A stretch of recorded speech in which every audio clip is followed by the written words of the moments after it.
Yuk jadi bagian dari dakwah kami. Dukung operasional dakwah dan sosial kami, raih pahala amal jariah yang terus mengalir sampai hari kiamat. Assalamualaikum warahmatullahi wabarakatuh. Alhamdulillah, kalimat suci, kalimat mulia selalu terucapkan di lisan orang-orang yang menjaga kesucian dan hubungannya dengan Sang Pencipta Allah. Dengan penuh keyakinan bahwasanya kalimat ini adalah kalimat penghubung antara seorang hamba dengan Tuhannya, yang dihitung juga sebagai kalimat syukur dan berterima kasih. Sehingga dengan itu Sang Pencipta Allah akan memberikan dan memenuhi semua kebutuhan sang hamba tersebut. Maka jadilah orang yang selalu mengucapkan kalimat Alhamdulillah ini. Selanjutnya kita panjatkan salam hormat kita kepada orang yang telah membawa kepada kita hukum halal haramnya Allah.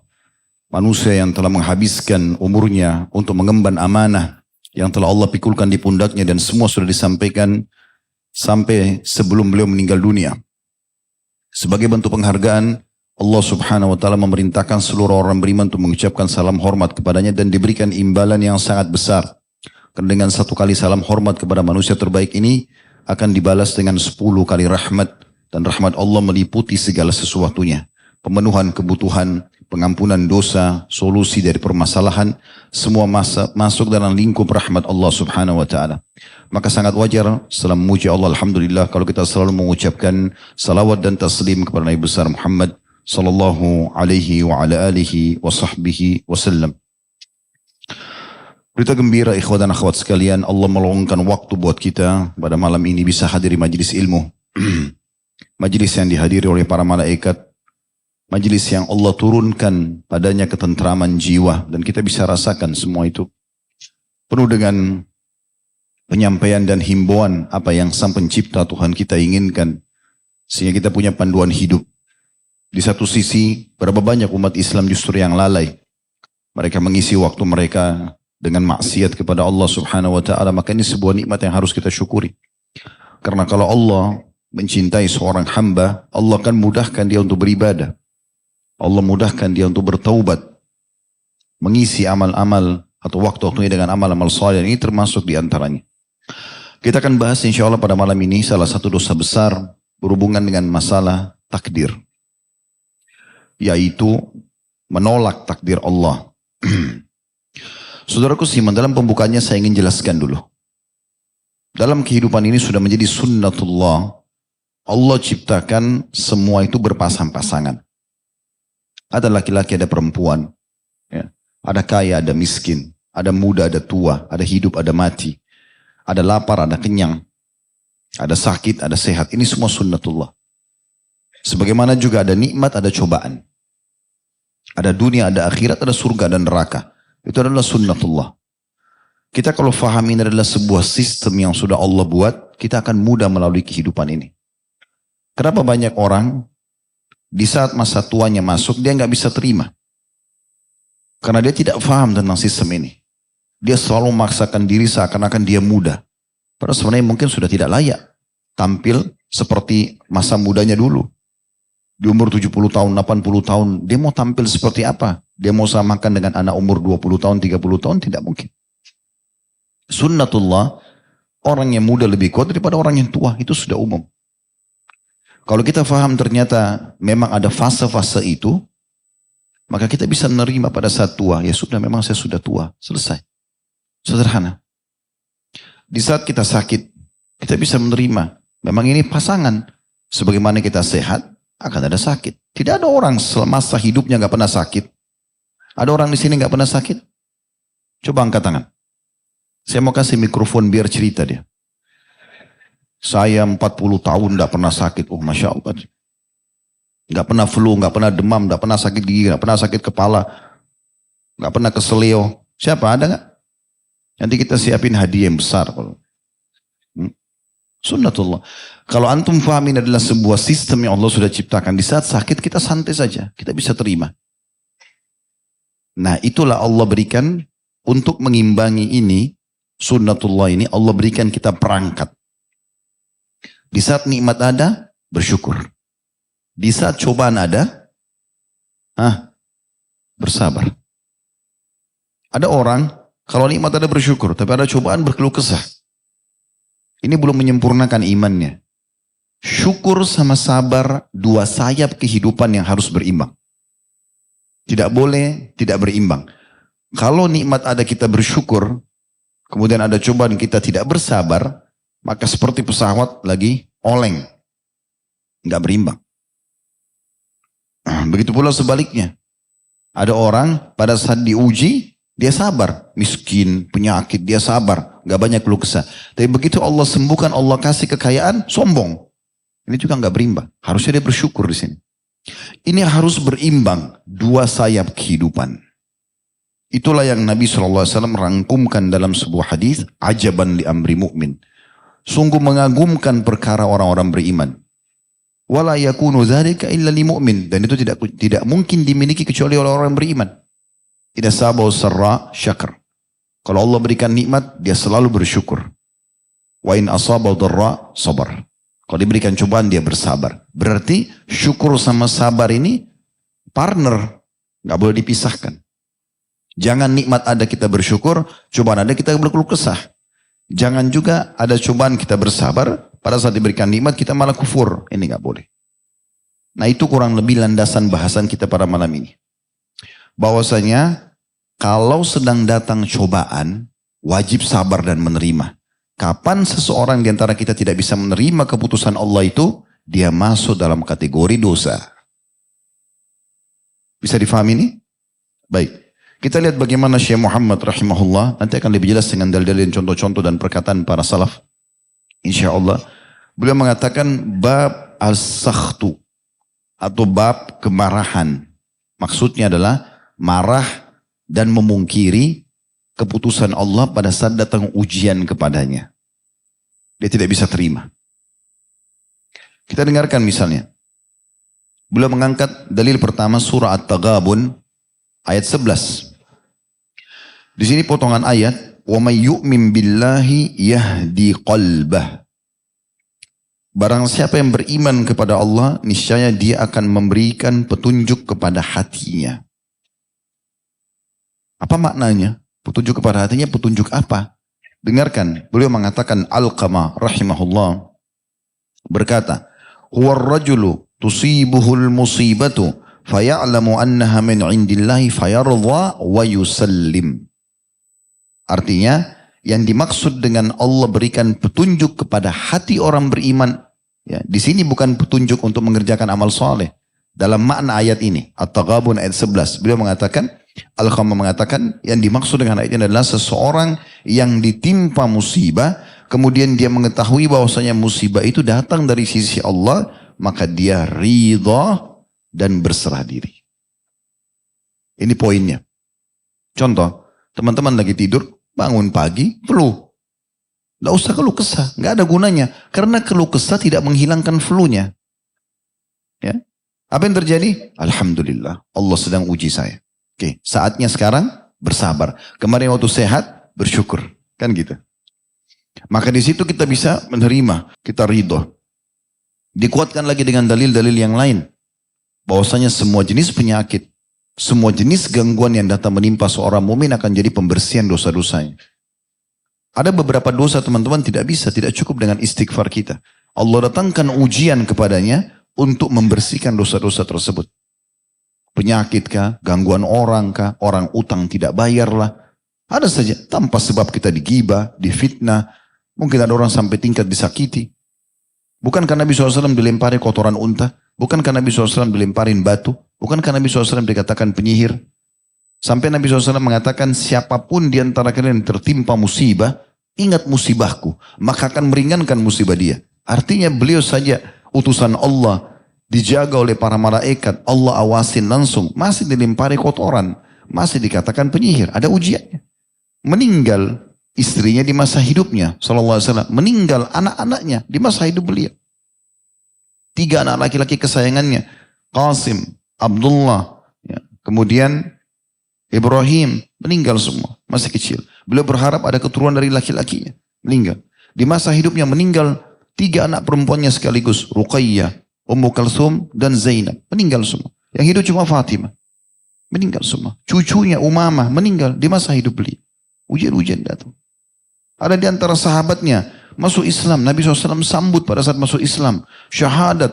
Saking dekatnya dengan Nabi, Nabi jadikan sebagai penulis wahyu. Ternyata setelah itu murtad. Kembali ke Mekah. Murtad. Dan mengiklankan kemurtadannya. Tapi pada saat pembebasan kota Mekah, dia ulangi syahadatnya, Nabi SAW terima.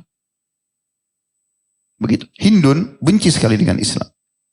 Sampai dia memotivasi pasukan orang-orang Quraisy untuk memutilasi korban Uhud. Para sahabat radhiyallahu alaihim. Pembebasan kota Mekah, Nabi SAW berikan syarat jangan ada yang dibunuh kecuali 9 orang. Maksud dalamnya Hindun. Tapi pada saat dia tahu berita itu, Hindun menyelip-nyelip masuk di antara wanita. Kemudian dia masuk dalam majelis tersebut, dia ingin dengar, Nabi ini sampai apa sih sebenarnya? Kok sampai pada tingkat semua orang Jazirah Arab beriman kepadanya? Maka Nabi ingatkan, saya membaiat kalian wahai para wanita. Tidak boleh berzina, tidak boleh bunuh anak kalian, tidak boleh ini dan itu. Waktu disebut tidak boleh berzina, di Mekah dulu ada tradisi orang yang berzina itu hanya budak-budak.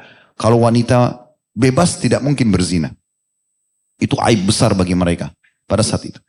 Maka Hindun nyeletuk. Dia bilangnya Rasulullah, apakah wanita bebas juga berzina? Dia tidak sadar, dia ngomong. Nabi SAW lihat, Nabi bilang Hindun ini harusnya dibunuh. Maka dia langsung bilang, Asyhadu an la ilaha illallah wa anna Muhammad Rasulullah. Syahadat langsung. Apa yang terjadi? Nabi marah, Nabi bilang dia bohong, enggak. Nabi SAW senyum, menyambut keislamannya. Karena bagi beliau yang penting hidayah. Nabi SAW bisa gitu. Jadi jangan antum baru digibah dengan 1 orang, baru 2 orang, sudah 1 dunia tahu beritanya. Sakit flu 1 kampung tahu kalau dia sakit. Kenapa? Kenapa nggak bisa nerima keputusan Allah SWT? Kalau orang lihat sakit, iya sakit. Tapi kita iklanin ke orang untuk apa? Sabar. Karena puncak pahala di situ. Ini bahasannya. Ya. Jadi makna surat Taghabun ayat 11, kata Alqamah adalah yang dimaksud dengan siapa yang beriman kepada Allah, Allah akan berikan petunjuk hatinya, adalah seseorang yang ditimpa musibah, lalu dia mengetahui bahwasanya musibah itu dari sisi Allah, lalu dia ridho dan berserah diri. Seburuk apapun yang sedang menimpa dia. Yang paling pertama dia lakukan adalah menerima keputusan Allah itu. Dengan bersangka baik. Nanti akan lebih jelas, step by step antum ikutin, insya Allah nanti akan lebih paham. Ada riwayat yang diangkat oleh beliau. Kalau tadi perkataan Alqamah ditulis sini diambil dari tafsir Ibnu Jarir. Dalam tafsirnya jadi 28 ayat halaman 123. Dari Anas radhiyallahu anhu hadisnya, dia berkata, Rasulullah SAW bersabda, Inna Allah idha habba qawman ibtalahum, faman radiyah falahur ridha, wa man sakhita fa'alaihi sakhtu. Rawahu Tirmidzi wa hassanahu. Sesungguhnya Allah bila mencintai satu kaum, maka Allah akan menguji mereka. Kalau datangkan penyakit, gangguan orang. Bayangkan ya, kalau Allah cinta pada satu kaum, Allah datangkan ujian. Nanti kita jelaskan apa hikmahnya.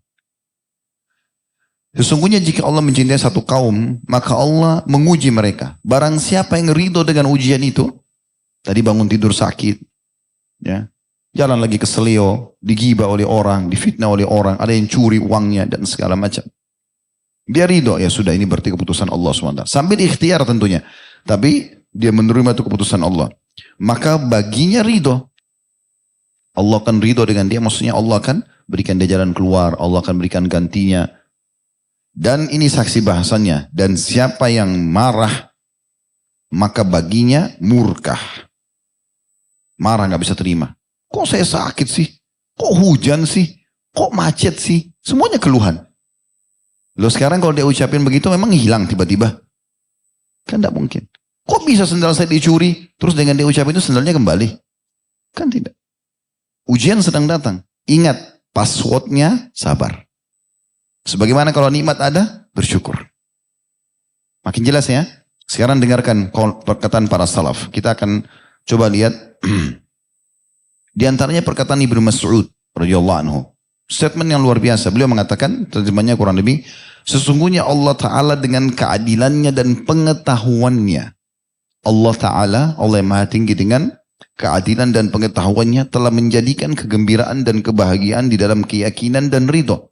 Dan Allah telah menjadikan rasa gundah dan sedih berada pada keraguan dan ketidakridhoan. Saya ulangi lagi, Allah dengan keadilan dan pengetahuannya telah menjadikan kegembiraan dan kebahagiaan dalam keyakinan dan ridho. Artinya kalau antum diuji sakit, diganggu orang, antum bisa menerima, Allah akan buat antum gembira dalam hidup. Karena antum ridho menerima itu. Tapi ingat ya, keridhaan dalam permasalahan seperti ini tetap ikhtiar. Sakit berobat, bukan berarti udahlah ini keputusan Allah sudah, saya sabar tidur aja, sembuh ya sembuh, nggak sembuh ya sudah. Enggak, bukan begitu. Ya. Nabi SAW mengatakan, Allah tidak turunkan penyakit kecuali Allah datangkan obat bersamanya. Maka berobatlah wahai hamba-hamba Allah. Nabi SAW suruh berobat. Nabi SAW dijanjikan akan menguasai Khaybar pada saat pulang dari kesepakatan Hudaybiyah. Tapi Nabi SAW bukan duduk manis di Madinah, tiba-tiba orang Khaybar menyerahkan diri. Tidak, beliau bentuk pasukan, beliau datang mengepung sampai 40 hari lebih, kelingking beliau kena anak panah Yahudi, ada beberapa sahabat yang jadi korban, gitu kan. Baru beliau menembusnya. Ada ikhtiar. Tapi yang sedang kita bahas garis bawah adalah awal datang cobaan tersebut, terima dulu. Sebagaimana kalau nikmat ada kita terima. Ini ciri khasnya orang Islam. Ini ciri khas orang mukmin.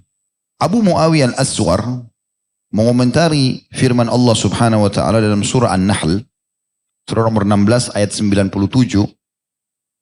Yang kurang lebih terjemahannya, maka sungguhnya akan kami berikan kepadanya kehidupan yang baik. Ini ayat yang bagus tentang orang-orang beriman ya. Saya coba bacakan lengkap ayatnya. Man amila salihan min dzakarin aw untha wa huwa mu'minun falanuhyiyannahu hayatan thayyibah wa lanajziyannahum ajrahum bi ahsani ma kanu ya'malun. Barang siapa yang mengerjakan amal saleh, semua ketaatan yang Allah perintahkan, baik laki-laki maupun perempuan dalam keadaan dia beriman. Syaratnya itu. Iman dan amal soleh harus diikuti dengan iman. Kalau tanpa iman tidak diterima. Maka sungguhnya akan kami berikan kepadanya kehidupan yang baik. Dan sungguhnya akan kami beri balasan kepada mereka dengan pahala yang lebih baik dari apa yang telah mereka kerjakan. Garis bawahi di sini firman Allah Subhanahu wa taala tentang potongan, maka sungguhnya akan kami berikan kepadanya kehidupan yang baik. Orang yang beramal saleh dan beriman akan diberikan kehidupan yang baik. Hayatan thayyibah. Apa yang dimaksud di sini? Kata Abu Muawiyah al-Aswar, rahimahullah, beliau mengatakan, yang dimaksud dengan ayat ini adalah ridho dan rasa qanaah, menerima apapun keputusan Allah. Itu yang dimaksud dengan kehidupan yang bagus atau baik. Artinya, kalau sedang ada nikmat, dia bersyukur. Sedang ada cobaan, dia bersabar. Nah, itu berarti dia diberikan kehidupan yang baik. Subhanallah, saya selalu terinspirasi dengan kisah Urwah bin Zubair rahimahullah. Beliau anaknya Zubair bin Awam, sahabat Nabi yang mulia, salah satu dari 10 yang jamin surga. Ini Urwah ulamanya tabi'in. Satu waktu pernah kakinya diamputasi karena penyakit yang menimpanya. Dan pada saat itu, bersamaan dengan anak pertamanya laki-laki, yang dia persiapkan untuk menggantikan dia menjadi ulama, hafal Al-Quran, hafal banyak hadis, meninggal juga. Orang-orang banyak takziah ke rumahnya. Ada orang yang mengatakan sabarlah, ya, anakmu mendahulumu ke surga, gitu kan. Begitu juga dengan anggota tubuhmu, maksudnya kakinya yang diamputasi. Semua orang mengucapkan kata-kata, Urwah sambut dengan senyum. Terakhir setelah tamunya semua duduk, dia mengatakan, Alhamdulillah, yang telah mengambil satu kakiku dan membiarkan kedua tangan dan satu kaki lagi. Artinya, satu diambil masih ada 3. Coba bagaimana mereka memandangnya. Dia bisa bilang, Alhamdulillah, kakinya hilang loh ya. Ini bukan kuku copot, bukan baju hilang, bukan cuma pulpen hilang. Kakinya diamputasi, gak bisa jalan lagi. Zaman dulu gak ada kaki palsu. Tapi dia bisa bilang, Alhamdulillah, yang telah mengambil satu kakiku dan membiarkan 3. 2 tangan dengan 1 kaki. Dan beliau mengambil potongan kakinya yang diamputasi, lalu beliau mengangkat sambil mengatakan, Alhamdulillah, yang telah memudahkan pada saat engkau sedang diamanahkan oleh Allah di tubuhku 40 tahun tidak pernah aku pakai maksiat. Begitu bahasanya. Lalu beliau mengatakan, kebetulan beliau punya 4 orang anak. Beliau mengatakan, dan Alhamdulillah, Allah mengambil 1 anakku, Allah masih meninggalkan 3 untukku. maka segala puji bagi Allah atas sebuah nikmat itu. Coba bayangkan. Itu level yang luar biasa tuh. Di saat cobaan datang, dia masih bisa bersabar dan bersangka baik dengan Tuhannya. Katakan kita sebutkan beberapa contoh dalam Al-Quran yang tidak asing sama antum. Bagaimana di pandangan orang pada saat itu sebuah musibah. Tapi ternyata di akhirnya dilihat adalah sebuah nikmat yang melimpah. Berapa kali terjadi dalam hidup seseorang, dia tadinya mau nikah sama fulan, terus tidak jadi. Mungkin dia menyesal awalnya, tapi setelah berjalan waktu baru dia tahu ternyata musibah ini orang. Gitu. Kalau dia jadi menikah mungkin jadi masalah buat dia. Sebelum pandemi dulu pernah saya ceritakan itu ya, salah satu dokter di Ummul Qura pernah menyampaikan dan saya dengarkan secara langsung. Beliau mengatakan ada kisah tentang seseorang mau menikah dengan wanita dan dia sangat mencintai wanita tersebut, dia melamar diterima, gembira sekali. 2 bulan sebelum pernikahan, sudah tentukan nih 3 bulan sebelumnya, 2 bulan pas sebelum pernikahan, perempuan itu batalkan. Tanpa sebab, dia panggil orang tuanya, pokoknya saya tidak mau nikah sama laki-laki ini, tolong batalkan. Disampaikan ke laki-laki itu bilang sama orang tuanya, ada apa? Gak tahu, kami juga tidak tahu. Di lobi, dia berusaha bilang perempuan itu tidak mau tahu. Kata Dr. Muhammad, dalam penyampaian beliau, saya lihat sendiri teman saya ini. Setiap kali sholat, setiap antara azan dan iqamah, doanya itu. Ya Allah, lunakkan hati wanita itu biar nikah sama saya. Karena dia mau sekali. Sampai kata Dr. Muhammad, saking piluhnya dia berdoa, sampai saya bilang, ya Allah kabulkan. Gitu. Karena kesian sekali gitu. Maka Dr. Muhammad bilang, saya baru tahu hikmah dan kasih sayang Allah pada teman saya ini justru pada saat wanita itu nikah sama laki-laki lain. Karena teman saya ini orang soleh, dia bilang, sholat malam, bersedekah, penuntut ilmu, baik sekali orangnya gitu. Apalagi dalam ibadah dia, dalam doanya dia betul-betul menghadirkan hatinya, memohon kepada Allah. Maka pada saat itu dia bilang, setelah lewat hari H yang tadinya akan ada akad nikah, ya, menikahlah wanita tersebut dengan laki-laki lain. Subhanallah, bulan pertama menikah, dideteksi wanita ini punya kanker payudara di sebelah kanan. Dan tidak ada solusi lain kecuali harus dipotong. Ini kejadian nyata di Saudi. Jadi baru 1 bulan nikah tidak ada payudaranya 1. Kemudian bulan kedua, ternyata kanker itu sudah menyebar di payudara yang kedua, maka harus dipotong juga. Baru 2 bulan menikah tidak ada payudara. Di bulan ketiga kata beliau, ini kisah nyata. Ada masalah di urat bagian belakang otak wanita ini yang membuat kedua matanya buta. 3 bulan. Bulan keempat meninggal wanita itu.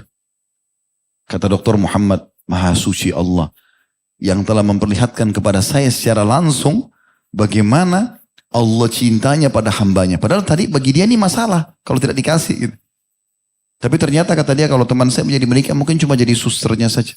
Merawat perempuan tersebut, dia tidak bahagia. Maka Allah selamatkan dari awal. Berapa banyak kejadian begitu? Ada orang menikah dengan seseorang, tidak jadi menikah, ternyata memang terbukti orang itu mandul. Atau terbukti orang itu pendusta. Atau banyak hikmah. Yang penting kita sedang berada di rel Allah SWT, Allah punya cara menyelamatkan. Selalu sangka baik. Gitu kan? Kita nggak jadi kerja di satu perusahaan, langsung aja sabar, ya sudah, saya ikhtiar yang lain. Udah, nggak usah jadikan beban. Sa'id bin Musayyib rahimahullah mengatakan kalimat, saya telah bertemu sama satu kaum, maksudnya para sahabat Nabi, ridwanullah alaihim, yang kalau mereka kehilangan apapun dari dunia ini, sebesar apapun di mata manusia secara umum, maka tidak ada nilainya di mata mereka. Kehilangan harta, tidak jadi menikah sama si fulan atau fulana, tidak jadi bekerja, pokoknya semua urusan dunia, tidak ada artinya bagi mereka. Tidak ada masalah. Tapi mereka akan merasa rugi sekali di saat mereka ketinggalan 1 kali sholat berjamaah. Urusan akhirat, nah itu sahabat sedih. Sampai Umar bin Khattab, radhiyallahu anhu pernah ketinggalan sholat asar berjamaah. Beliau bersedekah kalau saya tidak salah 800.000 dirham. Abdullah bin Umar anaknya pernah ketinggalan sholat berjamaah juga sekali. Maka beliau ganti dengan sholat malam semalam suntuk. Dia hukum dirinya, dia nggak tidur semalam suntuk, dia sholat malam. Itu yang mahal bagi mereka. Nah ini yang harus kita tanamkan teman-teman. Tidak jadi nikah sama fulan, tidak jadi bekerja, tidak dapat makanan favorit. Sudahlah biarin aja. Ganti yang lain, selesai. Simpelkan aja hidup. Kenapa kalau tidak dapat makanan di restoran itu sudah seperti kiamat terjadi? Hah? Saya ke restoran tuh habis, sayang bener. Apanya yang sayang? Hah? Semua itu cuma di ujung lidah kan? Sekarang kita ambil tempe, sambal, nasi, taruh di ujung lidah. Oh masih bisa bedain. Begitu masuk ke tenggorokan masih tahu mana tempe, mana sambal. Nah, udah nggak tahu, sama aja. Yang penting halal dan thayyib, selesai. Mudahkan aja. Ya. Tidur di mana, makan di mana, yang penting halal, mudahin saja. Dunia sebentar. Bagi orang beriman begitu. Tidak ada beban bagi mereka. Ali bin Abi Thalib dalam sebuah kejadian pernah melihat Adi bin Hatim, sahabat ridwanullah alaihim, sedang bersedih. Lantas Ali bertanya, mengapa aku melihatmu sedih dan gundah gelana seperti orang yang gelisah? Kata Adi, perhatikan keluhannya ya. Dia bilang, apa yang bisa mencegahku untuk bersedih? Wahai Ali, putra-putraku semua terbunuh. Dia punya beberapa orang putra, terbunuh semua. Sedangkan kedua mataku juga tercukil. Dia kebetulan ikut perang, matanya dicungkil dua-dua oleh musuh. Anaknya mati, matanya buta. Maka kata Ali, wahai Adi, barang siapa ridho dengan takdir Allah yang menimpanya, maka dia akan mendapatkan pahala. Artinya kalau kau ridho ini, Allah sudah putuskan begini, ya sudah kau jalani dan sabar sambil ikhtiar, kau dapat pahala. Karena gundah gelisah, keluh kesah, tutur kata yang keluar yang tidak jelas, gak menjadikan solusi. Gak hidup lagi anaknya, gak bisa kembali lagi matanya, kan begitu. Barang siapa yang, wahai Adi, barang siapa yang ridho dengan takdir Allah yang menimpanya, maka dia akan mendapatkan pahala. Namun barang siapa yang tidak ridho dengan takdir Allah, maka pahala amalnya akan hilang. Abu Darda berkata radhiyallahu anhu, pada saat dia mengunjungi seseorang dan orang itu pada saat menjelang sakaratil maut, dia memuji-muji Allah. Alhamdulillah, ya Allah terimalah amalku, ya Allah maafkan dosaku, sampai orang itu meninggal. Kepada saat orang itu meninggal, kata Abu Darda radhiyallahu anhu, sungguh orang ini telah berbuat sikap yang benar. Sesungguhnya Allah Azza wa Jalla telah memutuskan sebuah takdir, maka dia senang jika disambut dengan ridho. Takdirnya dia akan meninggal, dia lagi sakit, ya sudah. Karena dia ridho, maka Allah suka kalau ada keputusan yang dia kasih. Baik itu dalam bentuk nikmat disyukuri atau cobaan dia bersabar, maka Allah suka itu diterima. Nggak boleh nikmat ada kita terima, cobaan ada kita tidak terima. Tidak boleh, harus berimbang sebagaimana saya bahasakan tadi. Kapan antum tidak berimbangi, pungkiri cobaan Allah Subhanahu wa taala seakan-akan tidak bisa terima, maka disitulah dosa yang sedang kita bahas. Al-Hasan Basri rahimahullah berkata, barang siapa ridho terhadap apa yang dibagikan kepadanya, dari paras wajah, postur tubuh, warna kulit, bentuk mata, bentuk bibir, gigi, apalah, ya, kemudian pekerjaan, ibunya, orang tuanya, ayah ibunya, keadaannya semua, pokoknya dia terima. Sambil dia ikhtiar, kalau itu ada masalah dia ikhtiar untuk mencari jalan keluarnya. Tapi dia terima dulu. Barang siapa ridho terhadap apa yang dibagikan kepadanya, maka Allah akan melapangkan dan memberikan berkah kepadanya pada apa yang dia terima. Dan barang siapa yang tidak ridho, maka Allah tidak akan melapangkan dan tidak memberikan berkah kepadanya untuk apa yang dia terima. Umar bin Abdul Aziz rahimahullah, seorang khalifah muslim yang masyhur, ya, sampai diberikan julukan Khalifah Rashidah yang kelima karena solehnya. Dia mengatakan, kurang lebih terjemahannya, tidak ada rasa gembira kecuali setelah merasakan takdir Allah dalam bentuk musibah. Saya ulangi, tidak ada rasa gembira yang harusnya muncul di hati seorang mukmin kecuali setelah merasakan takdir Allah dalam bentuk musibah. Lalu ditanya, apa menurutmu nyaman? Umar mengatakan, apa yang ditakdirkan oleh Allah Azza wa Jalla semuanya nyaman. Maksudnya kalau sedang ada ujian, justru orang mukmin disitulah puncak kegembiraan yang harus dia munculkan. Alhamdulillah, Allah masih uji saya. Ada bahkan sebagian salaf teman-teman, kalau berlalu 1 tahun tidak ada ujiannya, dia malah bersedih. Ada apa nih? Kalau saya tidak diuji sama Allah? Apakah sakit? Apa gangguan orang? Karena dia merasa Allah kalau cinta Allah akan uji. Tadi saya janji akan sebutkan hikmahnya, subhanallah saya lupa. Hikmahnya adalah kalau musibah sedang datang, cobaan sedang datang teman-teman. Yang pertama adalah kita akan menyadari kalau ada Tuhan Allah yang mengatur kita. Karena kita mau nggak mau harus sakit pada saat itu. Harus ya terjatuh pada saat itu. Harus ditipu pada saat itu. Kita nggak bisa menghindar. Kan seringkali kalau orang nipu kita bilang, kok bisa ya dia lakukan? Kok tega ya? Tapi sudah terjadi. Allah datangkan sebab-sebabnya. sebagai ujian bagi dia. Hikmahnya adalah kita jadi tahu kita punya Tuhan dan dengan itu kita mudah kembali kepadanya. Ya Allah, kembalikanlah. Ya Allah, mudahkanlah. Yang pertama. Yang kedua, orang kalau ditimpa musibah, ini adalah jalan yang paling pintas, kalau saya bahasakan jalan tol, untuk berada di atas ketaatan. Orang kalau lagi sakit, lagi ada ujian, susah buat maksiat. Orang buat maksiat itu pada saat lagi lapang. Lagi tenang, gak ada pekerjaan, gak ada tugas, ya udah ke karaoke, ke diskotik, buat maksiat, sibuk dengan tontonan gitu kan. Tapi kalau dia lagi ada cobaan, lagi demam, lagi merinding, diajak temannya, ayo ke diskotik, nggak bisa, udah mau mati nih. Nah, kan berhenti dari dosa kan. Karena orang kalau lagi ada ujian tidak bisa, lagi ada masalah di rumah tangganya, diajak apa-apa sama dia tidak bisa konsentrasi.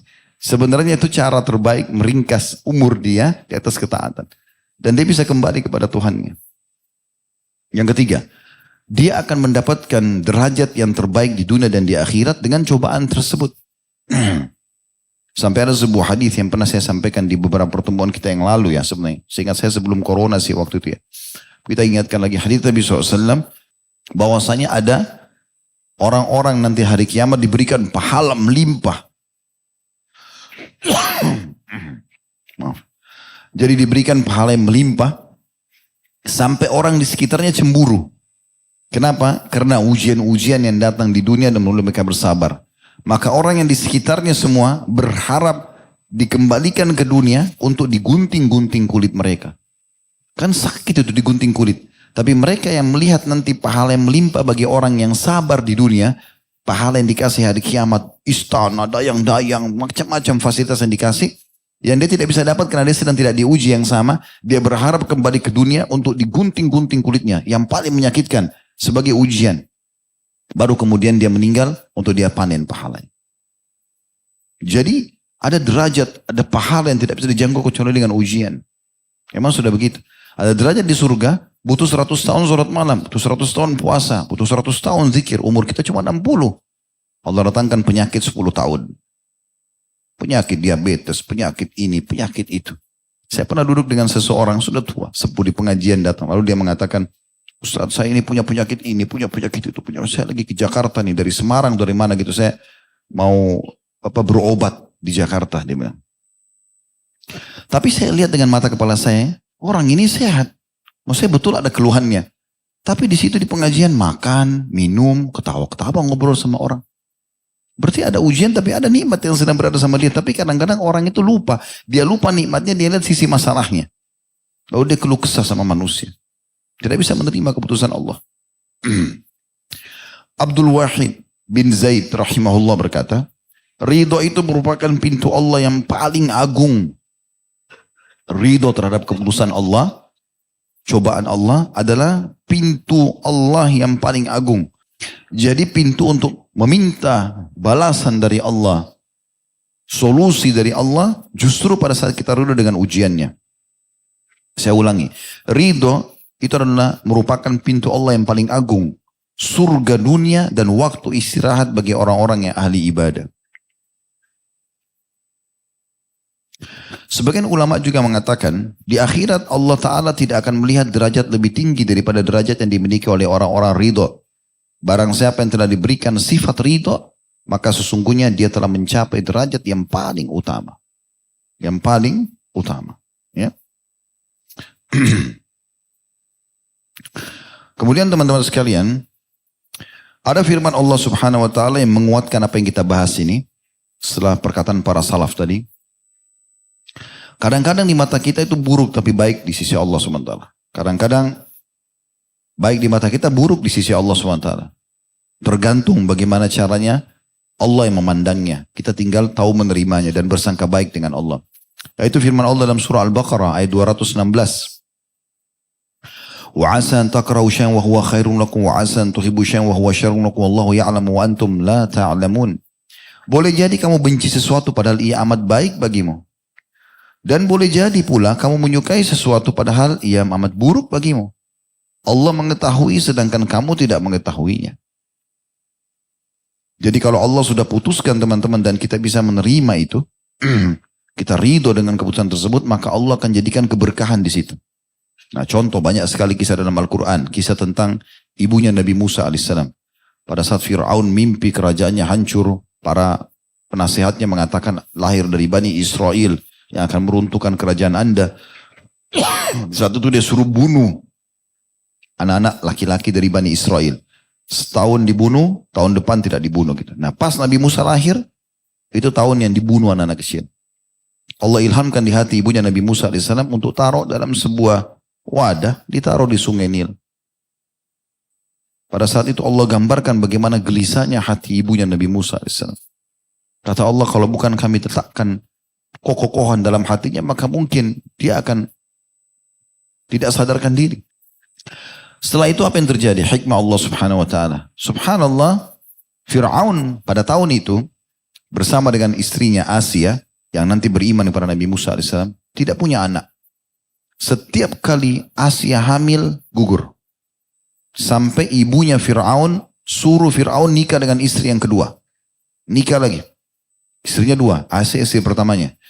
Istri yang kedua dinikahi ini sama, setiap hamil keguguran. Sampai sudah menjadi keyakinan Fir'aun pada saat itu tidak punya anak, tidak bisa punya anak. Allah SWT datangkan ujian kepada dia, supaya dia sadar gitu. Karena dia mengaku Tuhan gitu kan. Pada saat itu subhanallah dengan hikmah Allah, geranda yang ada Nabi Musa alaihissalam itu mampir di sebelah istana. Di bagian belakang istana yang ada Asia duduk di situ. Para budak-budak wanita melihat lalu mengatakan, Tuan ini ada kotak isinya bayi. Tapi pengawal-pengawal Fir'aun itu yang tugasnya mengeksekusi membunuh anak-anak bayi, itu bisa tahu beda bau badannya bayi Bani Israel atau bayi yang lain. Bayinya suku Kipti. Coba bayangkan saking jelinya mereka. Jadi disembunyikan dimanapun bayi Bani Israel, mereka tahu ini pasti Bani Israel. Dari bau badannya. Dan kalau dari suku Kipti, sukunya Fir'aun, mereka tahu ini suku Kipti. Walaupun disembunyikan. Maka begitu dicium bau badan Nabi Musa, ini Bani Israel. Mereka mau tebas. Kata Aisyah, jangan dulu. Panggil suami saya, panggil. Fir'aun begitu lihat, bunuh. Kata Aisyah, sebentar. Kita sudah lama menikah, gak punya anak. Istri keduamu juga gak punya anak. Ini tiba-tiba anak ini datang. Kalau kita minta ke Bani Israel, belum tentu kita dikasih. Kenapa kita gak angkat jadi anak? Akhirnya Fir'aun terima. Tumbuh besar Nabi Musa di istana. Ya kan? Sampai tidak mau menyusui, kecuali oleh sama ibunya. Asia gelisah. Sampai akhirnya ibunya tawarkan diri, ibunya susui. Sampai tumbuh besar dan nanti akhirnya ketahuan. Tapi hikmahnya luar biasa. Hanya Nabi Musa tinggal di istana itu. Bagaimana kisah anak kecil yang dibunuh oleh Nabi Khidir. Surah Kahfi antum selalu baca malam Jumat atau hari Jumat. Selalu diulang-ulangi. Nabi Musa minta belajar kepada Nabi Khidir karena dia pernah bilang, tidak ada orang di muka bumi Allah yang paling pintar mengalahkan saya. Kata Jibril AS pada saat datang, hai Musa, Allah berfirman kalau ada yang lebih pintar daripada kamu. Datanglah ke sini dan ke situ dikasih isyarat tentang tempatnya Nabi Khidir. Pergilah Nabi Musa ke sana, lalu kemudian dia ingin belajar. Nabi Khidir mengatakan, syaratnya ada satu. Jangan kau tanya apapun yang saya kerjakan. Nah di antara yang dilakukan adalah yang pertama jebolin kapal, terus yang kedua membunuh anak kecil. Nah waktu bunuh anak kecil belum balik. Kan tidak masuk akal. Tapi Nabi Khidir gak banyak bicara. Langsung bunuh selesai. Nabi Musa pungkiri. Sudah Nabi Khidir mengatakan, kan sudah saya bilang jangan tanya. Kalau kau nanya berarti berhenti nih. Baik, saya tidak akan bertanya lagi. Kejadian yang ketiga, masuk ke satu negeri, satu kampung. Ada tembok mau rubuh, kemudian mau diperbaiki oleh Nabi Khidir. Nabi Musa mengatakan dia tidak tegur, cuma kasih masukan. Dia mengatakan, kan penduduk negeri ini tidak terima kita sebagai tamu. Kalau kau perbaikin tembok ini, mintalah supaya kita diberikan izin untuk tinggal di sini. Maka Nabi Khidir mengatakan, mulai sekarang kita pisah. Gak bisa lagi. Karena kau bertanya, belum saya jelaskan. Syarat belajar itu. Dengarin dulu semua, nanti saya akan jelaskan. Maka baru dijelaskan. Kalau kapal yang saya bolongin itu, karena di situ ada raja-raja, yang memang selalu mengambil kapal-kapal yang bagus. Kalau saya bolongin sedikit, dia lihat ada cacatnya, dia tidak akan ambil. Lain-lain ini kesian. Allah yang suruh itu, bukan saya. Nabi Musa tadi tidak paham. Kemudian anak kecil yang saya bunuh, karena anak kecil ini, nanti kalau dia besar dia akan ajak orang tuanya kufur. Sementara ibu bapaknya orang saleh. Maka Allah perintahkan saya membunuhnya. Saya tidak berdosa karena Allah yang suruh anak kecil ini meninggal belum balik dan ayah ibunya akan digantikan anak yang saleh. Kalau tembok itu saya tidak minta balasan karena memang Allah yang suruh di bawah tembok itu ayah anak. Tembok itu pemiliknya anak yatim. Ayahnya waktu meninggal menanamkan harta di situ buat mereka. Jadi saya perbaikin tuh jangan sampai tembok itu rubuh, masyarakat berebut harta karun itu. Nanti kalau mereka sudah balik, baru Allah rubuhkan, mereka akan ambil hak mereka. Jadi hikmah-hikmah yang luar biasa terjadi di situ. Banyak sekali terjadi. Nah ini, dan ada sekian banyak kisah teman-teman sekalian berhubungan dengan masalah-masalah hal ini. Tapi ketahuilah, semua itu pasti dengan hikmah Allah subhanahu wa ta'ala, tinggal bagaimana kita bisa menerimanya. Allahu a'lam. Baik teman-teman sekalian, ini bahasan kita. Semoga insya Allah bisa diambil manfaat darinya. Dan sekali lagi mungkin kita ada libur 2 kali pertemuan insya Allah. Saya harap teman-teman tetap semangat. Jangan kendor ya. Insya Allah di akhir bulan kita ketemu lagi. Subhanakallah wa bihamdika. Asyhadu an la ilaha illa anta astaghfiruka wa atubu ilaik. Wassalamualaikum warahmatullahi wabarakatuh.